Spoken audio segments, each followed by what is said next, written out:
तो कहानी की शुरुआत में हम अर्नव नाम के एक लड़के को देखते हैं। वो अपने पेरेंट्स के साथ अपने फियांसे के घर से जब वापस आ रहा था, तभी जंगल के रास्ते में अचानक से उसकी कार के सामने एक बूढ़ी औरत आ गई। अर्नव उसे देख नहीं पाया और उस औरत का एक्सीडेंट होकर वो मारी गई। ये सरासर अर्नव की गलती थी, लेकिन अपने बेटे के जेल जाने के डर से अर्नव के पेरेंट्स पुलिस से ये झूठ बोल देते हैं कि एक्सीडेंट में अर्नव की गलती नहीं थी। वो औरत जानबूझकर अर्नव की कार के सामने आई थी सुसाइड करने के लिए, अपनी जान लेने के लिए। पुलिस ऑफिसर जब उसके गांव में आके पूछताछ करते हैं तो पता चलता है कि वो बुढ़ी औरत गांव से दूर जंगलों में एक छोटी सी झोंपड़ी में रहा करती थी। गांव के सभी लोग उससे डरा करते थे क्योंकि हर महीने वो गांव के कुत्तों को उठाकर ले जाया करती थी। न जाने वो उनके साथ क्या करती थी। पुलिस छानबीन करते हुए जंगल में उस औरत की झोंपड़ी तक पहुंच जाती है, जहां उन्हें डरी सहमी एक लड़की दिखाई देती है। इस लड़की का नाम है रुखसाना और वो जो औरत अभी मरी थी, रुखसाना उसी की बेटी थी। पुलिस रुखसाना को बताती है कि तुम्हारी मॉम की डेथ हो गई है और तुम्हें हमारे साथ शहर चलना होगा। अजीब बात ये थी कि इस टाइम हम रुखसाना के मुंह पे कोई परेशानी, कोई दुख नहीं देख रहे थे, ऐसे जैसे उसे अपनी मॉम की मौत से कोई फर्क ही ना पड़ा हो। वो अर्नव और पुलिस के साथ शहर आ जाती है। सीन कट होकर हमें मुर्दा घर में एक आदमी को दिखाया जाता है। वो जब पोस्टमार्टम के बाद इस बूढ़ी औरत को दफन कर रहा था तो तब उसे उस औरत के हाथ पे एक अजीबोगरीब निशान नजर आता है। जिस निशान को देखते ही वो डर गया। उसने फौरन बांग्लादेश में एक आदमी को कॉल मिलाई जिसका नाम था प्रोफेसर कासिम अली। यह आदमी कासिम अली को बताता है कि उसने एक मरी हुई औरत के हाथ पे औलाद चक्र का निशान देखा है। ये बात सुनते ही कहानी एकदम से फ्लैशबैक में चली जाती है और हमें कासिम अली के पुराने दिन दिखाए जाते हैं जब कासिम अली क़यामत आंदोलन नामी एक मुहिम का हिस्सा थे। इस मुहिम के दौरान कासिम अली हर उस औरत को मार दिया करते थे जिसके हाथ पे औलाद चक्र का निशान होता था। ऐसे ही एक दिन जब कासिम अली एक औरत को मारने लगते हैं तो वो औरत कासिम अली की आंख में अगरबत्ती घुसाकर वहाँ से भाग जाती है। उस वक्त वो औरत प्रेग्नेंट थी। इस सारी कहानी को बताने का मकसद ये है कि वो औरत जिसे अभी मारा गया वो कोई और नहीं बल्कि वही औरत थी जो कासिम अली की आंख पर हमला करके भाग गई थी, जिसका पता अब कई सालों बाद कासिम अली को चला था। यहाँ प्रेजेंट टाइम में हम देखते हैं कि जब रुखसाना पुलिस से बात कर रही थी तो वो काफी डिस्टर्ब थी। उसने पुलिस से कहा कि उसे अगरबत्ती से डर लगता है। इन सारी चीजों के दौरान हम देखते हैं कि वो आदमी जिसने कासिम अली को उसकी मॉम के मरने की खबर दी है वो भी चुपके से उसके ऊपर नजर रखे हुए था। सारी लीगल फॉर्मेलिटीज कंप्लीट होने के बाद अर्नव रुखसाना को उसके जंगल वाले घर में छोड़ने के लिए चला जाता है, जहाँ रुखसाना को रुखसाना की मरी हुई माँ के एलियंस आते हैं जो रुखसाना को अपने पास बुला रही थी। यही अब इसी झोंपड़ी में रुखसाना को किसी के जोर जोर से सांस लेने की आवाजें आने लगती हैं, जिससे डर कर रुखसाना वहाँ से भाग जाती है। अगले दिन दिखाया जाता है कि कासिम अली अपने कुछ लोगों के साथ रुखसाना को उसकी झोंपड़ी में पकड़ने के लिए आए थे, लेकिन रुखसाना तो उनके आने से पहले ही भाग चुकी थी। यहाँ कासिम अली को रुखसाना का एक बाल मिलता है जिसे वो अपने पास संभाल कर रख लेते हैं। हम देखते हैं कि रुखसाना भाग भाग कर अर्नव के घर आ चुकी थी। वो बहुत ज्यादा डरी हुई थी। उसने काफी सारा टाइम अर्नव के बेड के नीचे गुजारा। एकदम से अर्नव की भी नजर उसके ऊपर पड़ जाती है और अर्नव उसे यहाँ देखकर परेशान हो जाता है। उससे पूछता है तुम यहाँ कैसे आई, जिसके जवाब में रुखसाना कहती है कि कुछ बुरे लोग उसके पीछे पड़े हुए थे जिनसे जान बचाकर उसे भागकर यहाँ आना पड़ा। रुखसाना बताती है मैं उनमें से किसी आदमी को नहीं जानती थी सिवाय एक के। उस आदमी को मैंने अपने बचपन में देखा था। बचपन में भी वो मुझे मारने आया था और मुझे लगता है कि अब भी वो मुझे मारने ही आया है। उसकी मेरे साथ क्या दुश्मनी है मैं ये नहीं जानती। इस आदमी की हमें समझ आ ही गई थी कि वो और कोई नहीं बल्कि प्रोफेसर कासिम अली थे। अब क्योंकि रुखसाना जंगल से यहाँ तक भाग भाग कर आई थी, वो भी नंगे पाँव, इसी वजह से उसके पाँव बुरी तरह जख्मी थे, जिस पर लगाने के लिए अर्नव उसे एक ट्यूब देता है। वो उसे एक रात अपने घर रुकने की इजाजत दे देता है क्योंकि इस टाइम एक अकेली लड़की का बाहर जाना खतरनाक साबित हो सकता था। लेकिन वो रुखसाना से कहता है कि सुबह होते ही मैं तुम्हें शेल्टर होम छोड़ आऊंगा। सुबह होते ही वो रुखसाना को लेकर शेल्टर होम की तरफ निकल जाता है, लेकिन शेल्टर होम की हालत बहुत बुरी थी। उसमें किसी इंसान का रहना नामुमकिन था। इसीलिए अर्नव फैसला करता है कि वो रुखसाना को कुछ और दिन अपने ही घर रखेगा। जितने दिन रुखसाना अर्नव के घर पे थी, हम नोटिस करते हैं कि रुखसाना आम इंसानों से कई मुख्तलिफ है। उसे शहर के तौर तरीके नहीं आते। वो डस्टबिन से खाना निकाल कर खाती है, अजीबोगरीब तरीके से चलती है। लेकिन एक अच्छी बात ये भी थी कि रुखसाना बहुत अच्छी पेंटिंग करती थी। उसके पास हर टाइम एक नेल कटर होता था जिससे हर रोज वो अपने नेल काटा करती थी, क्योंकि रोज उसके नेल आम इंसानों से कहीं ज्यादा बढ़ जाया करते थे। अर्नव इस चीज से परेशान एक दिन उसका नेल कटर छुपा लेता है और अपने नेल काटने के लिए रुखसाना छुरी का इस्तेमाल करती है, जिसकी वजह से उसके पाँव बुरी तरह जख्मी हो जाते हैं। इसके अलावा अब अर्नव के घर में कुछ अजीबोगरीब चीजें भी होने लगी थी। यानी जैसे ही अर्नव ऑफिस के लिए निकलता था, अर्नव के घर से कुछ अजीबोगरीब आवाजें सुनाई देती थी, जिन आवाजों के बाद रुखसाना का भी चेहरा बदल जाया करता था। उसका चेहरा डरावना हो जाता था। ऐसे ही एक रात में रुखसाना को बहुत जोर से पेट में दर्द होता है। यहाँ अर्नब उसके पास उसकी मदद के लिए आता है, लेकिन वो अर्नब को भी अपने से दूर कर देती है। उसके बाद आधी रात में जब अर्नब सोने के लिए चला गया तो तब हमने देखा कि रुखसाना ने टेरेस में जाकर बिल्डिंग से जंप कर दी। लेकिन इस सब के बावजूद वो मरी नहीं, वो तो जिंदा सलामत ऐसे नीचे थी जैसे कुछ हुआ ही ना हो। और इस बात से हमें मालूम हुआ कि वो कोई आम इंसान नहीं बल्कि एक ऐसी क्रिएचर है जिसके बारे में शायद हम नहीं जानते। वो यहाँ नीचे जाकर सोसाइटी के एक डॉग के ऊपर हमला कर देती है और बुरे तरीके से किसी वैम्पायर की तरह उसका खून चूसते हुए उसे मार देती है। सीन कट होकर हमें कासिम अली को दिखाया जाता है, जो एक बंधी हुई औरत के पास आई है। कासिम अली ने उसे काफी साल से अपनी कैद में रखा हुआ था।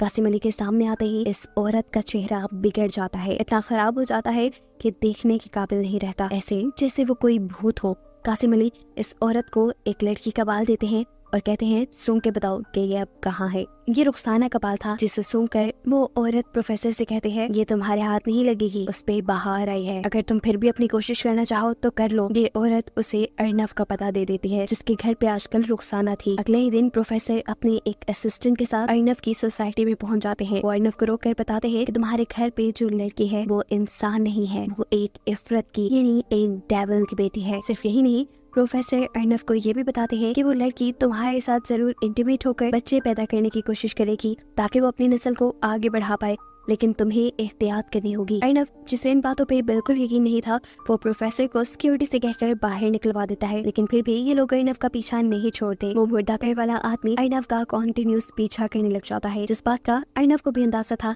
इसीलिए उन दोनों के दरमियान में लड़ाई हो जाती है और इस लड़ाई के नतीजे में अर्नब का सर फट जाता है। वो जब घर आया तो रुखसाना उसे देखकर परेशान हो गई। अर्नब ने सारी सच्चाई रुखसाना को बताई कि किस तरह एक प्रोफेसर उसे मिला था और उसने उसे ऐसी बातें कही हैं। अर्नब रुखसाना को ये भी बता देता है कि उसका सर मुर्दा घर वाले आदमी ने फाड़ा है। इस सब के बाद अर्नब तो सोने चला जाता है, लेकिन रुखसाना नहीं सोती। हम रुखसाना को उसके एक अजीब और असली भयानक रूप में देखते हैं।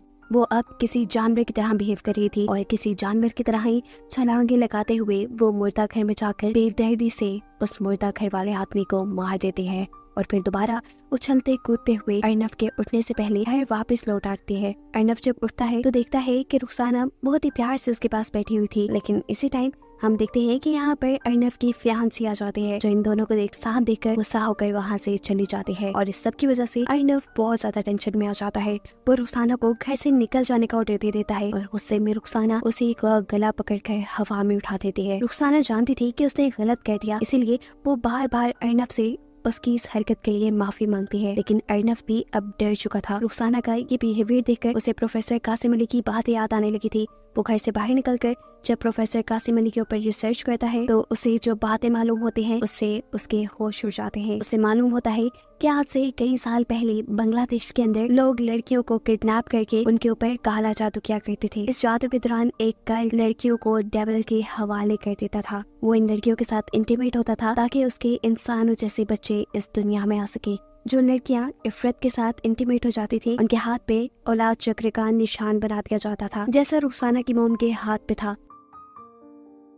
ये कल्ट और उनके ये काम इतने ज्यादा बढ़ गए कि हर तरफ हंगामे होने लगे और इसको खत्म करने के लिए प्रोफेसर कासिम अली ने एक मुहिम शुरू की। वो ढाका यूनिवर्सिटी के एक प्रोफेसर थे। उन्होंने डेविल यानी इफरत के ऊपर बहुत सारी रिसर्च की हुई थी और वो इफरत और इफरत से जुड़ी हर चीज को इस दुनिया से मिटाना चाहते थे। इस मुहिम को क़यामत आंदोलन का नाम दिया गया था, जिसमें लोग उन लड़कियों को बच्चा पैदा होने के बाद मार दिया करते थे जिनका डीमन के साथ कोई ताल्लुक था। कासिम अली तकरीबन सारी लड़कियों को मारने में कामयाब हो गया, लेकिन एक लड़की उसके चुंगल से बचकर भाग गई, जो थी रुखसाना की मोम। साफ मतलब ये था कि रुखसाना भी एक इफरत की यानी डेविल की बेटी थी। ऐसे बच्चे वो बहु इंसानों की तरह ही दिखते हैं, लेकिन इंसानों से कहीं ज्यादा ताकत होती है इनमें। इनके नाखून और बाल बहुत जल्दी बढ़ जाते हैं। इंटरेस्टिंग बात यह है कि डेविल के जितने भी बच्चे पैदा हुए वो सब की सब लड़कियां थी और अगर ये किसी इंसान के करीब आ जाती तो 1 महीने के अंदर अंदर उनके बच्चे पैदा हो जाते। डेविल के इन बच्चों के अंदर जहर भी होता है, जिसे हर महीने इन्हें निकालना पड़ता है।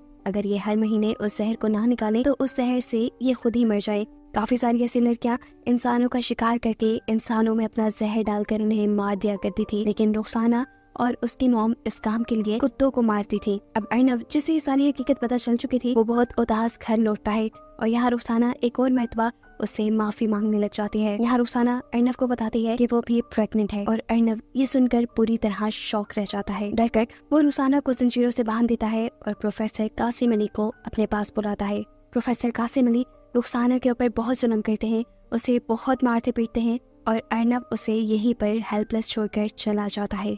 इस सारे वाक्य के बाद अर्नव बहुत ज्यादा डिप्रेस हो चुका था। कई हफ्ते वो एक ही कमरे में बंद रहा। अर्नव के पेरेंट्स को लगा कि शायद अर्नव की एंगेजमेंट टूटने की वजह से ये सब हो रहा है, इसलिए वो अर्नव की फियांसी को घर बुला लेते हैं, जहाँ वो अर्नव से कहती है, तुम क्या ड्रामे कर रहे हो, खुद ही गलती की है और खुद ही ड्रामे कर रहे हो, चलो खत्म करो ये सब। और यहाँ डिप्रेस्ड अर्नव उसके सामने सब बता देता है। क्योंकि ये उसकी दोस्त थी बहुत अच्छी, अर्नव सब कुछ उससे शेयर कर लेता था। अर्नव अब उसे रुखसाना की सारी कहानी सुनाता है। ये कहानी सुनकर वो लड़की भी शॉक थी। अर्नव उससे कहता है, रुखसाना एक डेविल की बेटी नहीं, रुखसाना एक शैतान नहीं, बल्कि उससे बड़ा शैतान तो मैं हूँ, जो मैं उसे ऐसे अकेला छोड़ाया, ये जानते हुए भी कि वो मेरे ही बच्चे की माँ बनने वाली है। यहाँ अर्नव की फियांसी सारी सिचुएशन समझते हुए और अर्नव की दिमाग की हालत को देखते हुए उसे कहते हैं, जाओ तुम जाकर रुखसाना की मदद करो। अर्नव फौरन अपने फ्लैट में जाता है और वहाँ जाकर वो देखता है कि रुखसाना तो वहाँ से भाग चुकी थी और जो लोग रुखसाना के ऊपर नजर रखे हुए थे, रुखसाना ने उन्हें मारकर फांसी से लटका दिया था। सीन कट हो गए, हमें रुखसाना को दिखाया जाता है जो कासिम अली के घर पहुंची है। कासिम अली उसे यहाँ देखकर शॉक था। इससे पहले कि कासिम अली कुछ करता, रुखसाना यहाँ उसकी गर्दन को तोड़ते हुए उसे मार देती है। मरने से पहले कासिम अली कुछ मैजिकल स्पेल्स भी बोल रहा था, जिसकी वजह से रुखसाना कंट्रोल में आ जाती। लेकिन ये मैजिकल स्पेल्स रुखसाना के ऊपर कोई काम नहीं करते, क्योंकि रुखसाना ने हेडफोन्स लगाए हुए थे। इस सब के बाद रुखसाना जाते हैं अर्नव की फियांसी के घर, जिसकी वजह से उसकी और अर्नव के दरमियान में दूरियां आई थी। वो यहाँ इस लड़की को मारना चाहती थी, लेकिन अपने आप को बचाने के चक्कर में वो गलती से रुखसाना के पेट पे वार कर चुकी थी। रुखसाना के पेट पर हमला करने की वजह से उसे पेट में दर्द होने लगा था और अब वो टाइम आ गया था जब रुखसाना अपने बच्चे को पैदा करती। अर्नव की फियांसी भी यहाँ अपनी जान बचाकर भागने के बजाय रुखसाना की मदद करती है उसका बच्चा पैदा करने में। और हमें दिखाया जाता है कि जब रुखसाना का बच्चा पैदा हुआ तो उसकी एम्बिलिकल कॉर्ड भी थी, जिसके जरिए पेट के अंदर बेबी मदर बॉडी से अटैच होता है। और ये इस चीज का साइन था कि रुखसाना का जो बेबी पैदा हुआ था वो एक ह्यूमन बेबी था। अगर वो एक शैतान का बच्चा होता तो उसकी एम्बिलिकल कॉर्ड ना होती। रुखसाना अब इस बच्चे को अर्नव की फियांसी को देकर यहाँ से चली जाती है और जब तक अर्नव यहाँ पहुँचता है तो वो यहाँ नहीं थी।